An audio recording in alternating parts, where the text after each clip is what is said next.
Hello all, welcome to 11th episode of Let's Talk Health by Star Hospitals. Myself, Dr. Ramakrishna Prasad, consultant surgical oncologist, Star Hospitals. Along with me, my colleague Dr. Chinababu, who is a senior radiation oncology consultant at Star Hospitals, will be discussing about stomach cancer. As you all know, stomach cancer has become pretty common in the present scenario. It is the leading cause of mortality, ranking around 5th most common cause of mortality. And incidence wise also, it is 4th most common cause of cancer in worldwide. So today we will be discussing in detail about stomach cancer, what are the symptoms, warning signs of stomach cancer, along with my colleague. I am Dr. Chinnababu, consultant radiation oncologist at Star Hospitals. Sir, you might be seeing lot of stomach cancer cases in your general practice. Let us educate our public among the what are the causes of the stomach cancer and also the risk factors of a stomach cancer. So risk factors అనేటువంటివి stomach క్యాన్సర్లో 2 డివిజన్స్గా అదేంటి విభజించారు. So first వచ్చేసి acquired risk factors and another one is genetic risk factors. Acquired risk factors తీసుకుంటే దాని నుంచి first one వచ్చేసి nutritional కాంపోనెంట్స్లో స్పెసిఫిక్గా salted food, తర్వాత స్మోక్డ్ ఫుడ్, ఇవి రెండు చాలా ఇంపార్టెంట్ కాంపోనెంట్స్.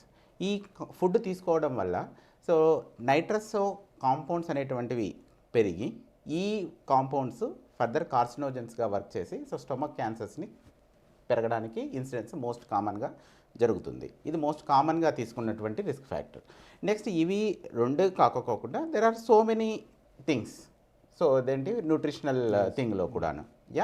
సో నెక్స్ట్ ఇదేంటి ఇవి కాకుండా ఆక్యుపేషనల్ థింగ్స్ కూడా తీసుకుంటే సో ఎవరైతే కోల్ వర్కర్స్, తర్వాత స్పెసిఫిక్గా రబ్బర్ ఫ్యాక్టరీస్లో వర్క్ చేస్తున్నటువంటి వాళ్ళు, స్టీల్ ఫ్యాక్టరీస్లో వర్క్ చేస్తున్నటువంటి వాళ్ళలో కూడాను ఈ స్టమక్ క్యాన్సర్స్ అనేటువంటివి ఎక్కువగా రావడం జరుగుతూ ఉంది. ఇవి కాకుండా నెక్స్ట్ థింగ్ వచ్చేసి atrophic gastritis. Okay, chronic atrophic gastritis అంటారు. There are so many other etiological factors ఉన్నాయి, అవన్నీ క్రానిక్ అట్రోఫిక్ గ్యాస్ట్రైటిస్ని కాజ్ చేస్తాయి. ఈ క్రానిక్ అట్రోఫిక్ గ్యాస్ట్రైటిస్ అనేటువంటి కండిషన్లో స్టమక్ మీకోజా అనేటువంటిది ఇరిటేషన్కు గురి అవ్వడం వల్ల సో ఫర్దర్ ఇదేంటి హిస్టోపెథలాజికల్ చేంజెస్ అనమాట, మెటాప్లేషియా, డిస్ప్లేషియా, దెన్ క్యాన్సర్ అనేటువంటిది కావడం జరుగుతుంది. సో అదేంటి ఒక క్రానిక్ అట్రోఫిక్ గ్యాస్ట్రైటిస్కి లీడ్ చేసేటువంటి అదర్ ఇటియలాజికల్ ఫ్యాక్టర్స్ కూడాను స్టమక్ క్యాన్సర్ని, గ్యాస్ట్రిక్ క్యాన్సర్ని కాజ్ చేయడం జరుగుతుంది. ఇది కాకుండా ఇంకొకటి వచ్చేసి గ్యాస్ట్రిక్ కల్సర్ కూడాను. సో గ్యాస్ట్రిక్ కల్సర్ కూడా, క్రానిక్ గ్యాస్ట్రిక్ కల్సర్ కూడాను క్యాన్సర్ లాగా మార్పు చెందినటువంటి కూడాను మనం చూస్తున్నాం. ఇవి అక్వైర్డ్ అనమాట. తర్వాత ఏంటంటే జెనెటిక్ కాంపోనెంట్స్ని తీసుకుంటే కనుక pernicious anaemia. So pernicious anaemia అనేటువంటిది ఇట్స్ ఒక ఆటో ఇమ్యూన్ డిసీజ్. ఇది వచ్చేసి గ్యాస్ట్రిక్ అట్రోఫీని కాజ్ చేస్తుంది. గ్యాస్ట్రిక్ అట్రోఫీ అనేటువంటిది ఫర్దర్ స్టమక్ క్యాన్సర్ని కూడా కాజ్ చేస్తుంది అనమాట. ఇవి కాకుండా సో మెనీ ప్రికసర్ లీజన్స్ ఉన్నాయి. సో అవి కూడాను క్యాన్సర్గా మార్చేటువంటి ఇది చూస్తున్నాము. ఇవి కాకుండా కొన్ని స్పెసిఫిక్ ఫెమిలియల్ డిజార్డర్స్, అదే ఫెమిలియల్ సిండ్రోమ్స్, తర్వాత హెరిడిటరీ సిండ్రోమ్స్ ఉన్నాయి. అందులో కామన్గా మనం చెప్పుకోగలిగితే కనుక డిఫ్యూజ్ గ్యాస్ట్రిక్ క్యాన్సర్ అనేటువంటిది ఇదేంటి ఒక ఫెమిలియల్ వన్, అది ఫ్యామిలీలో రన్ అవుతుంది. అవి కాకుండా ఫర్దర్ బియాండ్గా చూసుకుంటే లీఫ్రామనీ సిండ్రోమ్ అని చెప్పేసి, తర్వాత పుట్ జాగర్స్ అనేసి, తర్వాత ఇదంటే మెనీ ఉన్నాయన్నమాట. సో ఇవి కాంపోనెంట్, బట్ ఈ ఫెమిలియల్ కాంపోనెంట్ అనేటువంటిది మొత్తం స్టమక్ క్యాన్సర్లో తీసుకుంటే ఓన్లీ 3% మాత్రమే కాంట్రిబ్యూట్ చేస్తుంది. బట్ ఈ విధంగా కాజెస్ అనేటువంటి రిస్క్ ఫ్యాక్టర్స్ అనేటువంటి 2గా డివిజన్ చేస్తాము. సో ఇవి risk factors for stomach cancer. చాలా బాగా వివరించారు. కాకపోతే ఫుడ్ అనేది మీరు చెప్పినట్టుగా నైట్రోసో కాంపౌండ్స్ ఉండే ఫుడ్ అనేది ఎక్కువ ఎందులో చూస్తాము? ఎక్కువగా వచ్చేసి స్మోక్డ్ ఫుడ్, తర్వాత చార్డ్ ఫుడ్. అంటే ఇప్పుడు మనం రోడ్ సైడ్ ఇదేంటి తినేటువంటి ఫుడ్లో డైరెక్ట్గా ఇదేంటి నిప్పుల మీద పెట్టి కాల్చడం చూస్తూ ఉంటాం. సో అదంటే ఆ ఫుడ్లో బేసిక్గా ఏంటంటే ఆ ప్రోటీన్ స్ట్రక్చర్ అనేటువంటిది, అమైనో యాసిడ్ స్ట్రక్చర్ అనేటువంటిది మార్పు చెందడానికి కారణమవుతుంది. అది మార్పు చెంది నైట్రస్ కాంపౌండ్ ఫామ్ అవ్వడం వల్ల ఇదేంటి అది ఫర్దర్ ఇదేంటి కార్సినోజన్గా మారేటువంటి అవకాశాలు చాలా ఎక్కువగా ఉన్నాయి. ఇది కాకుండా కూడా బ్యాక్టీరియల్ ఇన్ఫెక్షన్తో కూడా క్యాన్సర్, స్టమక్ క్యాన్సర్ వస్తుందని చదివాము. So you are correct. So bacterial infections, viral infections కూడాను క్యాన్సర్ని కాజ్ చేస్తాయి. సో ఏ విధంగా కాజ్ చేస్తాయి అంటే మోస్ట్ కామన్గా వచ్చేసి ఇటియలాజికల్ ఆర్గానిజం బ్యాక్టీరియా వచ్చేసి హెచ్ పైలోరి. సో ఈ హెచ్ పైలోరీ అనేటువంటి ఆర్గానిజం అనేటువంటిది యాసిడ్ అనేటువంటిది జనరల్గా ఇదేంటి స్టమక్ యొక్క మేజర్ ఫంక్షన్ ఏమిటి ఇదంటే స్టోరేజ్, రెండోది యాసిడ్ ప్రొడక్షన్. సో ఇదేంటి ఈ యాసిడ్ ప్రొడక్షన్ కావాల్సినటువంటివి ఏంటి పెరైటల్ సెల్స్. సో ఇదేంటి ఈ పెరైటల్ సెల్స్ అనేటువంటివి యాసిడ్ని ప్రొడ్యూస్ చేస్తాయి. ఆ ఎన్విరాన్మెంట్ యాసిడిక్గా ఉండేసి దెన్ ఇదేంటి ఫర్దర్ ఫిజియలాజికల్ ఫంక్షన్ అయితే కంటిన్యూ అవుతుంది. కానీ ఈ హెచ్ పైలోరీ అనేటువంటిది ఈ యాసిడ్ ఎన్విరాన్మెంట్ని ఇదేంటి ఆల్టర్ చేస్తుంది అనమాట. సో దట్ అంటే పీహెచ్ పెరుగుతుంది స్టమక్లో. సో ఆ పీహెచ్ పెరగడం అనేటువంటిది మీకోజల్ ఇరిటేషన్ కాజ్ చేసి దెన్ ఫర్దర్ బియాండ్ ఆ విధంగా. సో ఇదంటే హెచ్ పైలోరీ అనేటువంటిది మేజర్గా. ఈ హెచ్ పైలోరీ క్యాన్సరే కాకుండా ఇంకొక రకమైనటువంటి మ్యాలిగ్నెన్సీ కూడా ఉంది, లింఫోమా అండ్ మాల్ట్ అని అంటారు. ఓకే, మ్యూకోజా అసోసియేటెడ్ లింఫోమా అనేటువంటిది, ఆ మాల్ట్ అనేటువంటి లింఫోమా కూడాను వన్ ఆఫ్ ద కాజ్. ఇంకొక వైరస్ కూడా ఉంది, ఎప్స్టీన్ బార్ వైరస్. బట్ ఇదంటే ఇది చాలా వెరీ లెస్, అంటే ఓన్లీ కొన్ని పాపులేటెడ్, అంటే ఇది స్టమక్ క్యాన్సర్ అనేటువంటి రీజనల్ డిస్ట్రిబ్యూషన్ కూడా ఉంది. వరల్డ్ వైడ్ ఇదంటే సేమ్ ఇన్సిడెన్స్ యూనిఫామ్ డిస్ట్రిబ్యూషన్ అలాగా లేదు. సో ఓన్లీ స్పెసిఫిక్గా మంగోలియాస్, చైనా, తర్వాత కొరియన్స్, జపాన్, ఇక్కడ స్టమక్ క్యాన్సర్ యొక్క ఇన్సిడెన్స్ ఎక్కువగా ఉంటుంది. సో అక్కడ ఈవెన్ ఈబీబీ వైరస్ని కూడాను ఇదంటే రిస్క్ ఫ్యాక్టర్గా భావించడం, తర్వాత దానివల్ల కూడాను రావడం అనేటువంటిది చూస్తున్నాం. స్మోక్డ్ ఫుడ్స్ నుంచి స్టమక్ క్యాన్సర్ వచ్చేది తెలుసుకున్నాం. అది కాకుండా సాల్టెడ్ ఫుడ్స్, ప్రిజర్వేటివ్స్ వల్ల కూడా స్టమక్ క్యాన్సర్ వస్తుందా తెలుసుకుందాం. ఎస్ సార్, సాల్టెడ్ ఫుడ్ అనేటువంటిది డైరెక్ట్గా స్టమక్లో ఉన్నటువంటిది అంటే యాసిడిక్ ఎన్విరాన్మెంట్ చేంజ్ చేస్తుంది. సో ఫర్దర్ హిస్టోపెథలాజికల్ చేంజెస్ అనేవి కంటిన్యూషన్ అయ్యి క్యాన్సర్ రిస్క్ ఫ్యాక్టర్. తర్వాత ప్రిజర్వేటివ్స్ కూడాను స్టమక్ క్యాన్సర్ని కాజ్ చేస్తాయి. ఎస్, ఇది కాకుండా ఒబెసిటీ, సెడెంటరీ లైఫ్ స్టైల్ వల్ల కూడా స్టమక్ క్యాన్సర్ అనేది ఈ మధ్య నోటీస్ చేస్తున్నాం జనరల్ ప్రాక్టీస్లో. అదేమన్నా డైరెక్ట్ కాజ్ ఉంటుందా అనేది తెలుసుకుందాం. ఎస్ సార్, ఒబెసిటీ అనేటువంటిది ఈవెన్ సెడెంటరీ లైఫ్ స్టైల్ అనేటువంటివి డైరెక్ట్గా కూడాను ఇదంటే స్టమక్ క్యాన్సర్ యొక్క రిస్క్ని పెంచుతాయి. ఇవి కూడాను రిస్క్ ఫ్యాక్టర్స్. మరి స్టమక్ క్యాన్సర్కి ఏమైనా ముఖ్యమైన సిమ్టమ్స్, వార్నింగ్ సైన్స్ ఏమైనా ఉన్నాయా sir? Yes sir, stomach cancer అనేటువంటిది జనరల్గా ఎసిమ్టమాటిక్గానే ప్రజెంట్ అవుతారు stomach cancer patients. Specific symptom వచ్చేసి ఏంటంటే weight loss, significant weight loss ఉంటుంది. తర్వాత పెయిన్ అబ్డమెన్ ఉంటుంది. ఇది చాలా కామన్గా ఈవెన్ టెక్స్ట్ బుక్స్లో కావచ్చు, ఈవెన్ మన రొటీన్ క్లినికల్ ప్రాక్టీస్లో కూడాను చాలా కామన్గా పేషెంట్స్ ఈ సిమ్టమెటాలజీతో ప్రజెంట్ అవుతూ ఉంటారు. ఇవి కాకోకుండా నెక్స్ట్ వచ్చేసి అబ్డమినల్ డిస్కంఫర్ట్, తర్వాత ఇదేంటి మెలినా అంటే కనుక బ్లాక్ కలర్ స్టూల్స్ అనమాట. సో ఆ విధంగాను, తర్వాత వచ్చేసి ఇండైజెషన్ ప్రాబ్లంతోను, తర్వాత ఇదేంటి ఎర్లీ సెటైటీ అంటే తొందరగా స్టమక్ ఫిల్ అయిపోవటం. ఓకేనా, తర్వాత ఇదేంటి లేట్ సెటైటీ, ఎక్కువగా తిన్న తర్వాత స్టమక్ ఫిల్ అవ్వటం. ఇవి కానీ హెమటెమసిస్, ఒక్కొక్కసారి ఇదేంటి రక్తపు వాంతులు అవ్వటం. సో ఇదేంటి ఈ సిమ్టమెటాలజీతో కూడా పేషెంట్స్ ప్రజెంట్ అవుతూ ఉంటారనమాట. ఇవి ఒకటే కాకోకుండా పేషెంట్ అంటే డిసీజ్ అనేటువంటిది ఏ ఆర్గాన్కి పాకింది అనేటువంటి దాని మీద బట్టి కూడాను పేషెంట్ యొక్క సిమ్టమెటాలజీ అనేది చేంజ్ అవుతూ ఉంటుంది. ఫర్ సపోజ్ జనరల్గా స్టమక్ క్యాన్సర్ లివర్కి పాకింది అనుకోండి. సో లివర్ యొక్క ఫంక్షన్ డిరేంజ్ అవుతుంది. సో ఆ డిరేంజ్ అవ్వడం వల్ల పేషెంట్కి ఇదేంటి పెయిన్ అబ్డమెన్ అనేటువంటిది ఒకటి. తర్వాత రెండోది పొట్ట మొత్తం ఇదేంటి నీరు, ఎసైటిస్ అంటారు దీన్ని. పొట్ట లోపలికి నీరు రావడం వల్ల పొట్ట ఉబ్బిపోయి ఉండటం, ఆ సిమ్టమ్తో కూడా ప్రజెంట్ అవుతారు. అలాగే ఇదేంటి ఈ స్టమక్కి పైన ట్రాన్స్వర్స్ కోలాన్ అనేటువంటిది ఉంటుంది. ఈ ట్రాన్స్వర్స్ కోలాన్తో కూడాను డైరెక్ట్ ఇదేంటి ఈ డిసీజ్ అక్కడికి స్ప్రెడ్ అవ్వటం వల్ల సో ఏదైనా బవల్ అబ్స్ట్రక్షన్తో కూడా పేషెంట్స్ ప్రజెంట్ అవ్వచ్చు.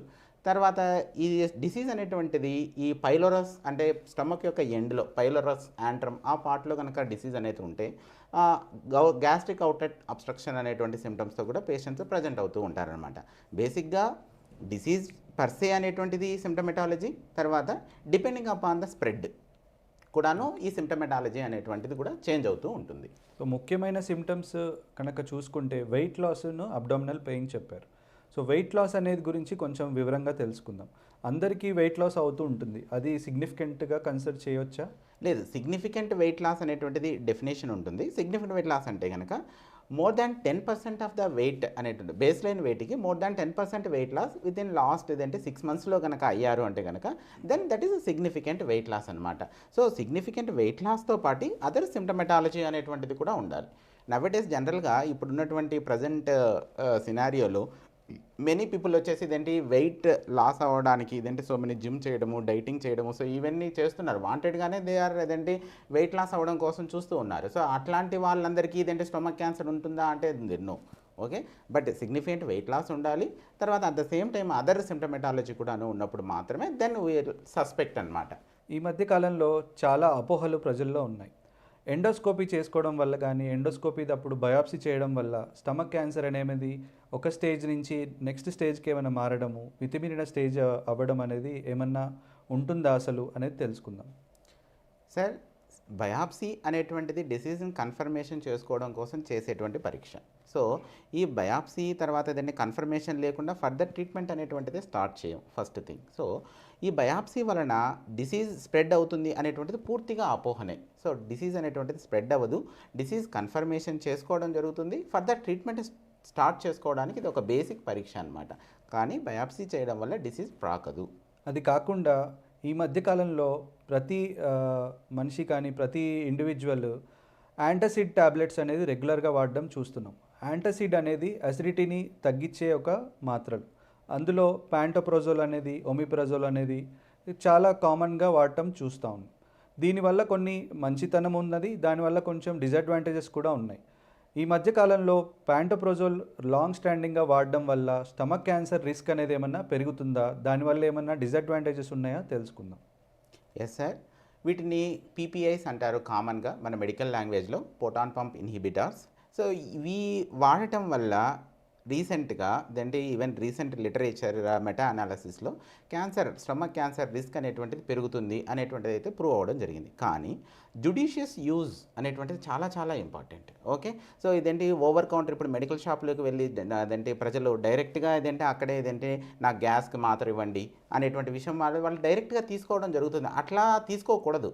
సో జనరల్ ఇది జుడిషియస్ యూజ్ అంటే ఏంటంటే ఒక స్పెషలిస్ట్ ఓకేనా దాన్ని ప్రిస్క్రైబ్ చేసి దాని తర్వాత ఆ పర్టికులర్ టైంలో ఎంత వాడాలి ఏంటి అనేటువంటిది స్పెసిఫిక్ థింగ్ అనేటువంటిది ఫాలో అవ్వడం వల్ల, స్పెసిఫిక్ టైం ప్రోటోకాల్స్ ఫాలో అవ్వడం అనేటువంటిది ఆల్వేస్ గుడ్. ఓకేనా, సో జుడిషియస్ యూజ్ లేకోకుండా ఈ పీపీఐస్ అనేటువంటిది వాడడం మంచిది కాదు. సో లాంగ్ టర్మ్గా ఒకే మనిషి అదే ట్యాబ్లెట్ ఒక 10 సంవత్సరాలకు మించి 15 సంవత్సరాలకు మించి వాడుతూ ఉంటే, అది ముఖ్యంగా ప్రోటాన్ పంప్ ఇన్హిబిటర్స్ కనుక వాడుతూ ఉంటే కొంచెం గ్యాస్ట్రిక్ క్యాన్సర్ రిస్క్ అనేది పెరగడం అనేది గమనిస్తున్నాం. ఇది కాకుండా ఈ మధ్య కొంచెం ఫుడ్స్ కనుక మనం చూసుకుంటే షుగర్ ఐటమ్స్ వల్ల స్టమక్ క్యాన్సర్ కానీ ఫర్ దట్ మ్యాటర్ ఏదైనా క్యాన్సర్ ఎక్కువగా వచ్చే ఛాన్సెస్ ఉన్నాయా, అలా అని చెప్పి షుగర్ తక్కువ తీసుకోవడం వల్ల షుగర్ లేకుండా షుగర్ తినకపోతే క్యాన్సర్ రాదు అనేది కూడా అపోహ ఉంది. దీని గురించి కూడా సార్ కొంచెం. సార్ షుగర్ అనేటువంటిది డైరెక్ట్గా ఎప్పుడూ క్యాన్సర్ని కాజ్ చేయదు.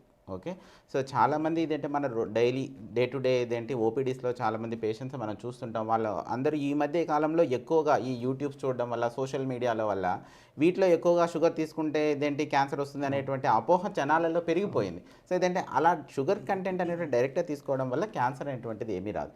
కానీ ఒక స్పెసిఫిక్ థింగ్ చెప్తాను చూడండి. షుగర్ అనేటువంటిది ఏమవుతుంది, ఎక్కువగా తీసుకోవడం వల్ల బాడీలో మెటబాలిక్ చేంజెస్ని కాజ్ చేస్తుంది. సో ఆ మెటబాలిక్ చేంజెస్ వల్ల ఒబెసిటీ అనేటువంటిది రావచ్చు, తర్వాత ఓవర్ వెయిట్ అనేటువంటిది రావచ్చు. సో ఈ ఒబెసిటీ ఓవర్ వెయిట్ అనేటువంటిది further beyond metabolic changes cause చేసి అవి క్యాన్సర్స్కి ఏమైనా రిస్క్ ఫ్యాక్టర్స్ అనేటువంటిగా మారుతాయి. కానీ at certain point of time ఈ పర్టికులర్ ఇప్పుడు షుగర్ ఎక్కువగా తీసుకున్నాను నాకు క్యాన్సర్ వస్తుంది అట్లాంటిది అయితే కనుక అది పూర్తిగా అపోహనే.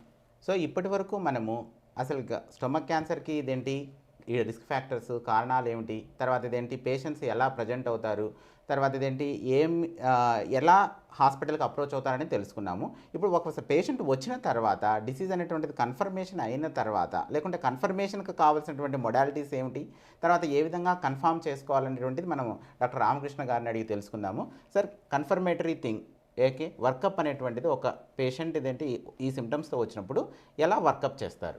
మీరు అన్నట్టుగా ఒక పేషెంట్ కనుక ఇలాంటి సిమ్టమ్స్తో వచ్చినప్పుడు ముఖ్యమైన టెస్ట్ ఒకటి ప్రిఫర్ చేస్తాం. అది ఎండోస్కోపీ అంటారు, అప్పర్ జిఐ ఎండోస్కోపీ. ఇది ఒక పెయిన్లెస్ ప్రొసీజర్ ద్వారా చేసుకునే అవకాశం ఉంటుంది. ఎండోస్కోపీ అనగానే ఒకప్పుడు మేము చదువుకున్న కాలంలో మత్తు లేకుండా ఎండోస్కోపీ చేసి అమ్మో భయపడేవాళ్ళు. ఇప్పుడు అలా కాదు, ఒక 5 minutes ప్రొసీజర్ ఇది. ఎండోస్కోపీ అనేది ఒక కెమెరా లోపలికి నోటి ద్వారా గొంతు నుంచి స్టమక్ వరకు పంపించి ఆ కెమెరా తోటి మనం టీవీలో కనుక చూస్తాం. మనం స్టమక్ అనేది లోపల ఎలా ఉంది, లోపల పొరలు ఎలా ఉన్నాయి, అల్సర్స్ ఏమైనా ఉన్నాయా, పాలిప్స్ ఏమైనా ఉన్నాయా అనేది చూస్తాం. ఏదైనా డౌట్ఫుల్గా మనకి సస్పీషియస్గా అనిపిస్తే దాన్ని ఒక ముక్క పరీక్ష ద్వారా, అంటే బయాప్సీ అంటాం దీన్ని, ఒక చిన్న టిష్యూ అనేది కొంచెం తీసుకొని దాన్ని ల్యాబ్కి పంపిస్తే ఒక 2-3 రోజుల్లో దాంట్లో ఆ ల్యాబ్లో మనకు అది క్యాన్సరా నాన్ క్యాన్సరా, ఇదేమన్నా క్యాన్సర్ ముందు దశనా అనేది తెలుసుకునే అవకాశం ఉంటుంది.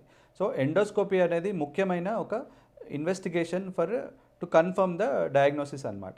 సో ఎండోస్కోపీ అండ్ బయాప్సీ అనేది ఫస్ట్ టెస్ట్ చేస్తాం. అది కన్ఫర్మ్ అవ్వగానే సార్ మరి ఏంటి నా స్టేజ్ ఏంటి అని అడుగుతారు.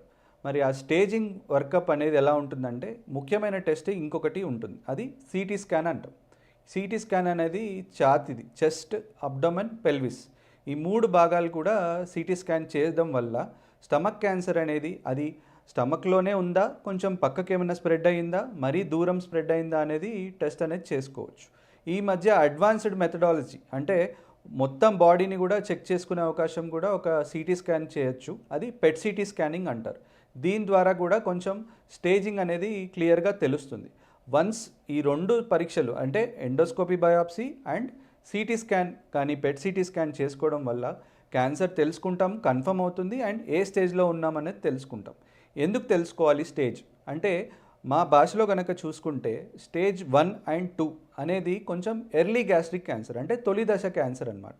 వీటిని మనం అప్పుడే కనుక ట్రీట్మెంట్ చేసుకుంటే దానికి క్యూర్ అనేది ఎక్కువగా ఉంటుంది. అంటే 100లో కనుక చూసుకుంటే 90 నుంచి 95 మందికి క్యూర్ అయ్యే అవకాశం స్టేజ్ 1 అండ్ 2 వాళ్ళకు ఉంటుంది. అదే 3వ స్టేజ్ అనుకోండి, దానికి కొంచెం సర్వైవల్ కానీ క్యూర్ రేట్స్ అనేవి కొంచెం తక్కువ ఉంటాయి. సో స్టేజింగ్ చాలా ఇంపార్టెంట్ టెస్ట్ అనమాట. ఎండోస్కోపీ బయాప్సీ ఎంత ఇంపార్టెంటో స్టేజింగ్ కూడా అలానే ఇంపార్టెంట్. సో ఇప్పటి వరకు మనము వర్కప్లో డిసీజ్ని ఎలా కన్ఫర్మ్ చేసుకోవాలి, తర్వాత స్టేజింగ్ ఎలా చేసుకోవాలి, దానికి కావాల్సినటువంటి టెస్ట్కి ఇన్వెస్టిగేటింగ్ టెస్ట్లు, రేడియోలాజికల్ టెస్ట్లు ఏమేమి ఉన్నాయని తెలుసుకున్నాము. ఇప్పుడు ట్రీట్మెంట్ పర్సే చూస్తే జనరల్గా సాలిడ్ మ్యాలిగ్నెన్సీకి surgery is the treatment of choice అనేది, సర్జరీ జనరల్గా కార్నర్ స్టోన్ ఆఫ్ ట్రీట్మెంట్ లాగా ఉంటుంది. సో ఇప్పుడు ట్రీట్మెంట్లో ఈ particular to the stomach cancer ఏమేమి సర్జరీస్ ఉన్నాయి సార్, తర్వాత సర్జరీ ఎలా చేయాలి, ఎప్పుడు ఏ సర్జరీ చేయాలి అనేటువంటిది మనకు ఎలాబరేట్గా చెప్పండి. సో ఇంతకుముందు చెప్పినట్టుగా స్టేజ్ అనేది మనం తెలుసుకున్నాక స్టేజ్ 1, 2, 3, 4 అని 4 స్టేజ్లు అనేది ఉంటాయి. అందులో కనుక చూసుకుంటే 1 and 2 stages early gastric cancer అంటామని చెప్పాను. 3rd స్టేజ్ అనేది కొంచెం locally advanced stage. 4th stage అనేది చివరి దశగా చూస్తాం. స్టేజ్ 1, 2 and 3లో కూడా సర్జరీ అనేది ఒక కార్నర్ స్టోన్ అనమాట. సర్జరీ అనేది చాలా important line of treatment in stomach cancer అని చెప్పొచ్చు. మరి సర్జరీ ఏం చేస్తారు, ఎలా చేస్తారు? సర్జరీ అనేది జనరల్గా స్టమక్ క్యాన్సర్ వచ్చినప్పుడు దాన్ని చుట్టుపక్కల అంటే లింఫ్ నోడ్స్తో ఇంక్లూడ్ చేస్తూ కొంచెం మార్జిన్ అంటే నార్మల్ స్టమక్ కూడా కొంచెం away from the cancer cut చేసి దాన్ని టెస్ట్కి పంపించడం జరుగుతుంది. దీన్ని అంటారు గ్యాస్ట్రెక్టమీ అంటారు. అంటే 2 రకాలుగా క్యాన్సర్స్ అనేవి సార్ వివరించినట్టుగా డిస్టల్ గ్యాస్ట్రిక్ క్యాన్సర్ అనేది కామన్గా చూస్తాం. అందులో 50% ఆఫ్ ద స్టమక్ అనేది తీయాల్సిన అవసరం పడుతుంది. మరి 50% ఆఫ్ ద స్టమక్ తీసినప్పుడు మిగతా 50% తోటి పేషెంట్ అనేది నార్మల్ లైఫ్గా జీవించే అవకాశం ఉంటుంది. కొంతమందికి 75% అంటే సబ్ టోటల్ గ్యాస్ట్రెక్టమీ అంటాం. 75% తీసినా కూడా చాలామంది సిమ్టమ్ ఫ్రీగా ఉంటారు. కొంతమందికి మాత్రం 100% స్టమక్ అనేది తీయాల్సిన అవసరం పడుతుంది. ఇది ఎందుకు డివైడ్ చేస్తామంటే క్యాన్సర్ అనేది ఏ లెవెల్లో ఉంది అంటే పై భాగంలో ఉందా, మధ్య భాగంలో ఉందా, చివరి భాగంలో ఉందా అనేది దాన్ని బట్టి డెసిషన్ అనేది వస్తుంది.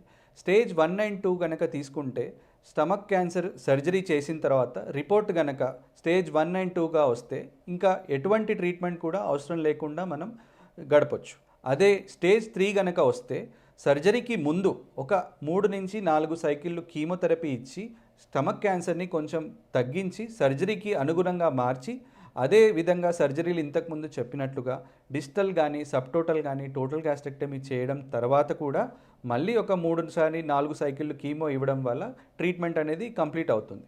మరి స్టేజ్ 3లో ఎందుకు ఇవ్వాలి కీమోథెరపీ ముందు అంటే డేటా కనుక చూసుకుంటే 3వ దశ స్టమక్ క్యాన్సర్ కనుక చూసుకుంటే కీమోథెరపీ ఇవ్వడం ముందు అంటే సర్జరీకి ముందు కీమోథెరపీ ఇవ్వడం వల్ల లాంగ్ టర్మ్ క్యూర్ రేట్స్ అనేవి ఎక్కువగా ఉన్నాయి. అందుకని స్టమక్ క్యాన్సర్ సర్జరీకి ముందు 3వ దశ కనుక ఉంటే కీమోథెరపీ తీసుకున్న తర్వాత ఆపరేషన్ చేసుకుంటే నయమయ్యే ఛాన్సెస్ ఎక్కువగా ఉంటాయి.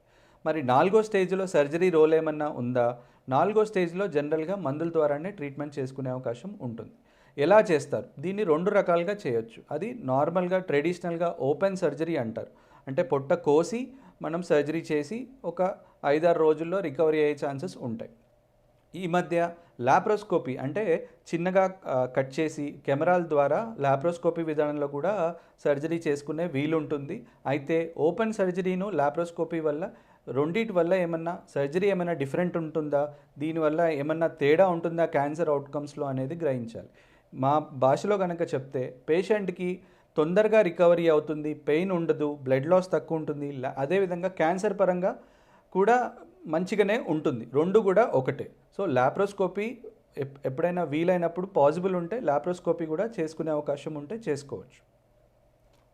సో ఇప్పుడు సార్ వివరంగా సర్జరీలో మొడాలిటీస్ ఏమిటి, సర్జరీ ఎలా చేస్తారు, ఈవెన్ అడ్వాన్స్మెంట్స్ కూడాను ఇదేంటి లాప్రోస్కోపిక్ అనేసి ఇదేంటి మెథడాలజీ కూడాను డిస్కస్ చేయడం జరిగింది. సార్ ఇదే కాకుండా రోబోటిక్ సర్జరీ అనేసి కూడాను ఇదేంటి రీసెంట్ అడ్వాన్స్మెంట్స్ గురించి చెప్తున్నారు కదా. సో రోబోటిక్ సర్జరీ రోల్ ఏమైనా ఉందా? యాజ్ ఎ సర్జన్గా లాప్రోస్కోపీ ఎలాగైతే చేస్తామో కెమెరాస్ ద్వారా, ఇందులో మేము రోబోటిక్ హెల్ప్ తీసుకొని సర్జన్ ఒక కంట్రోల్డ్ కన్సోల్లో కూర్చొని సర్జరీ చేయడం వల్ల బ్లడ్ లాస్ అనేది చాలా తక్కువగా ఉంటుంది.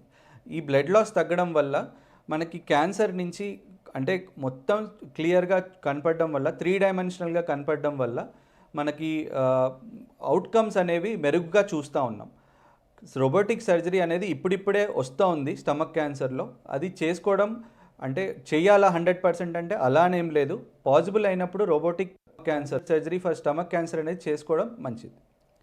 సార్ ఇప్పుడు పేషెంట్కి సర్జరీ అయిన తర్వాత రికవరీ ఎలా ఉంటుంది, తర్వాత ఈ సర్జరీ నుంచి వచ్చేటువంటి కాంప్లికేషన్స్ ఏమున్నాయి, ఇంకొక స్పెసిఫిక్ థింగ్ ఏంటంటే ఏదైనా ఒక కారణం చేత స్టమక్కి సర్జరీ చేసితే కనుక ఫ్యూచర్లో మళ్ళీ స్టమక్ క్యాన్సర్ వచ్చే రిస్క్ ఉంటుంది అనేటువంటిది కూడా చెప్తుంటారు. సో వాటి గురించి వివరించండి. సో ఇందాక చెప్పినట్టుగా మనం డిజిటల్ గ్యాస్ట్రెక్టమీ, టోటల్ గ్యాస్ట్రెక్టమీ అని 3 రకాల స్టమక్ క్యాన్సర్ సర్జరీస్ చూసాం. ఈ మూడిట్లో కూడా రికవరీ అనేది అంత భయంకరమైన రికవరీ ఏం కాదు. సో జనరల్గా కనుక చూసుకుంటే ఒక 2-3 వారాల్లో పేషెంట్ అనేది నార్మల్ లైఫ్కి జీవించే అవకాశం ఉంటుంది.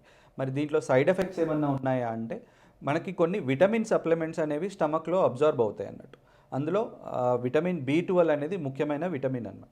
సో జనరల్గా టోటల్ స్టమక్ రిమూవల్ సర్జరీ చేసుకున్న వాళ్ళకి కొంచెం వరకు లైఫ్ లాంగ్ వరకు అతనికి కానీ ఆమెకి కానీ టాబ్లెట్స్ ఫామ్ కానీ లేకపోతే ఇంజెక్షన్స్ మారి విటమిన్ B12 అనేది ఇంజెక్షన్స్ తీసుకోవాల్సిన అవసరం ఉంటుంది. ఇది కాకుండా కూడా ఐరన్ డెఫిషియన్సీ కూడా వస్తుంది, కాల్షియం డెఫిషియన్సీ వల్ల కూడా వీళ్ళని చూస్తూ ఉంటాం. మీరు అన్నట్టుగా ఒకప్పుడు అంటే 20 years 25 years back stomach ulcers ఉండేవి, పెప్టిక్ అల్సర్ అంటారు. పెప్టిక్ అల్సర్స్కి సర్జరీస్ చేస్తూ ఉండే. ఇప్పుడు ప్రోటాన్ పంప్ ఇన్హిబిటర్స్ ద్వారా దాన్ని నయం చేశాం, కానీ ఒకప్పుడు సర్జరీస్ చేసేవాళ్ళు. అయితే ఒక 5% ఛాన్స్ ఆఫ్ అనేది వీళ్ళలో గ్రహించాం. అంటే పెప్టిక్ అల్సర్ సర్జరీ ఇంతకుముందు ఎవరైతే చేస్తారో స్టమక్కి వాళ్ళకి కొంత గ్యాస్ట్రిక్ క్యాన్సర్ అనేది రిస్క్ అనేది ఉంటుంది. సార్ ఇప్పుడు సర్జరీ పూర్తిగా అయిపోయింది. సో సర్జరీ తర్వాత కూడా ఇదంటే మీరు చెప్పినట్టుగా 3వ స్టేజ్లో ఉన్నటువంటి పేషెంట్స్కి ఇదేంటి సర్జరీకి ముందు కీమోథెరపీ, సర్జరీ తర్వాత కూడా కీమోథెరపీ, బేసికలీ ఇది పెరి ఆపరేటివ్ కీమోథెరపీ అనేటువంటిది ఇవ్వడం వల్ల కూడా సర్వైవల్ పెరుగుతుంది అనేటువంటి మాట కూడా చెప్పారు. సో ఈ కీమోథెరపీ అనేటువంటిది పేషెంట్స్ ఎలా తీసుకోవాలి? ఓకే, సో ఇదేంటి 2 వారాలకు ఒకసారా, 3 వారాలకు ఒకసారా, కామన్గా సైడ్ ఎఫెక్ట్స్ ఏమొస్తాయి, తీసుకోవాల్సిన జాగ్రత్తలు ఏమిటి చెప్పండి. ఇంతకుముందు డిస్కస్ చేసినట్టుగా 3వ దశ క్యాన్సర్కి ఆపరేషన్కి ముందు కీమోథెరపీ, తర్వాత కూడా ఒక 3 నుంచి 4 సైకిల్ కీమోథెరపీ అనేది అవసరం పడుతుంది. అయితే కీమోథెరపీ అనేది ఎప్పుడు ఇస్తారు? ఆపరేషన్ నుంచి కంప్లీట్గా రికవరీ అయిపోయాక, కుట్లు అన్నీ మానిపోయాక, పేషెంట్ సగటు నార్మల్ లైఫ్కి వచ్చాక కీమోథెరపీ అనేది జనరల్గా 3 నుంచి 4 వారాల తర్వాత అనేది స్టార్ట్ చేస్తాం. ఇది ఎట్లా ఉంటుంది అంటే పేషెంట్ వెయిట్ని బట్టి, పేషెంట్ హైట్ని బట్టి, పేషెంట్ సైడ్ ఎఫెక్ట్ అంటే బీపీ, షుగర్, గుండె సమస్యలు ఏమైనా ఉన్నాయా దాన్ని బట్టి మనం టేపర్డ్గా మనం ప్లాన్ చేసుకోవచ్చు. అయితే తరచుగా చేసే కీమోథెరపీ మాత్రం 3 వారాలకు ఒకసారి మనం అడ్మిషన్ తీసుకొని ఒకరోజు అడ్మిట్ అయ్యి డిశ్చార్జ్ అయిపోవడం జరుగుతుంది. అయితే స్టమక్ క్యాన్సర్కి మనం సర్జరీ ఇంకా కీమోథెరపీ ఎలాగైతే హెల్ప్ అవుతుందో అనేది చూసాం. రేడియేషన్ థెరపీ దీనివల్ల ఏమన్నా మనకి స్టమక్ క్యాన్సర్ నుంచి జయించే అవకాశం ఉందా, రేడియేషన్ థెరపీ రోల్ ఏముంటుంది స్టమక్ క్యాన్సర్ అనేది తెలుసుకుందాం. ఎస్ సార్, రేడియేషన్ అనేటువంటిది సర్జరీ తర్వాత రేడియేషన్ అనేటువంటి స్పెసిఫిక్గా 2 ఏరియాలలో మాత్రమే ఉంటుంది. సర్జరీ చేసిన తర్వాత హిస్టోపెథలాజికల్ రిపోర్ట్ను మళ్ళీ స్టడీ చేసిన తర్వాత ఎక్కడైనా మార్జిన్ పాజిటివిటీ అనేటువంటిది ఉంటే అక్కడ రేడియేషన్ థెరపీ వల్ల దీనికి బెనిఫిట్ ఉంటుంది. అలాగే ఈ సర్జరీలో D1 డిసెక్షన్, D2 డిసెక్షన్ అని మీరు చెప్పున్నారు కదా, ఆ విధంగా సో ఆ ఈవెన్ D1 డిసెక్షన్ జరిగి ఉన్నప్పుడు నోడ్ పాజిటివ్ ఉన్నా కూడాను సర్వైవల్ బెనిఫిట్ అవుతుంది. కానీ కొన్ని స్పెసిఫిక్ ట్రయల్స్లో D2 డిసెక్షన్ జరిగిన తర్వాత కూడా నోడ్ పాజిటివ్ ఉన్నా కూడాను రేడియేషన్ వల్ల బెనిఫిట్ ఉండడం అనేటువంటిది చూస్తూ ఉన్నామన్నమాట. సో ఈరోజు స్టమక్ క్యాన్సర్ అనేది ఎందుకు వస్తుంది, దాని రిస్క్ ఫ్యాక్టర్స్ ఏంటి, అది సిమ్టమ్స్ ఎలా ఉంటాయి అనేది, ట్రీట్మెంట్ మొడాలిటీస్, ఇంకా స్టేజింగ్ వర్కప్ అనేది బాగా డిస్కషన్ అనేది జరిగింది. అయితే ఎవరికైతే ఈ సిమ్టమ్స్ ఉంటాయో don't neglect the symptoms, consult a specialist when ever you feel the symptoms. So